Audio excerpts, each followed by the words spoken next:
வணக்கம்.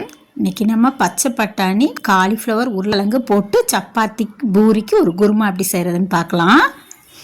அதுக்கு நான் 2 உருளைக்கிழங்கு தோல் சீவிட்டு கொஞ்சம் பச்சை பட்டாணி ஒரு 50 கிராம் எடுத்து ஊற வச்சு 2 குக்கரில் சேர்த்து வேக வச்சுக்கலாம். காலிஃப்ளவரில் நல்லா கொதிக்கிற தண்ணியில் போட்டு மஞ்சத்தூள் போட்டு எடுத்து வச்சுக்கலாம். இப்போ மிக்ஸி ஜாரில் 4 பல்லு பூண்டு, ஒரு துண்டு இஞ்சி, 1 ஸ்பூன் சோம்பு, பட்டை 2, கிராம்பு 2 போட்டு கொஞ்சம் கசகசா 1 ஸ்பூன் சேர்த்துக்கலாம். ஒரு மூடி தேங்காய் சேர்த்துக்கிறேன் அரிஞ்சு. எல்லாம் நல்லா ஃபைன் பேஸ்ட்டாக அரைச்சிட்டு வந்துடலாம். இப்போ குக்கரில் எண்ணெய் ஊற்றி பட்டை, கிராம்பு, ஏலக்காய், பிரிஞ்சி எல்லாம், சோம்பு கொஞ்சம் போட்டு தாளிச்சிக்கலாம். ஒரு பெரிய வெங்காயம் மெலிசாக அரிஞ்சு வச்சுருக்கேன், அதை போட்டு வதக்கிக்கலாம். உப்பு சேர்த்துக்கலாம் வெங்காயம் வதங்கிறதுக்கு. அப்புறம் தக்காளி சேர்த்துக்கலாம், அதுவும் சேர்த்து வதக்கிக்கலாம். 1 ஸ்பூன் மிளகாத்தூள், 1 ஸ்பூன் கொத்தமல்லி தூள் சேர்த்துக்கலாம்.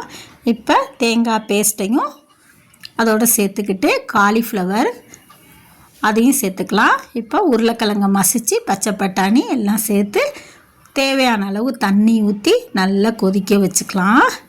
நல்லா இப்படி தளன்னு கொதித்ததுக்கப்புறம் நம்ம மல்லித்தழை தூவி இறக்கிக்கலாம். இப்போ சூப்பரான டேஸ்டான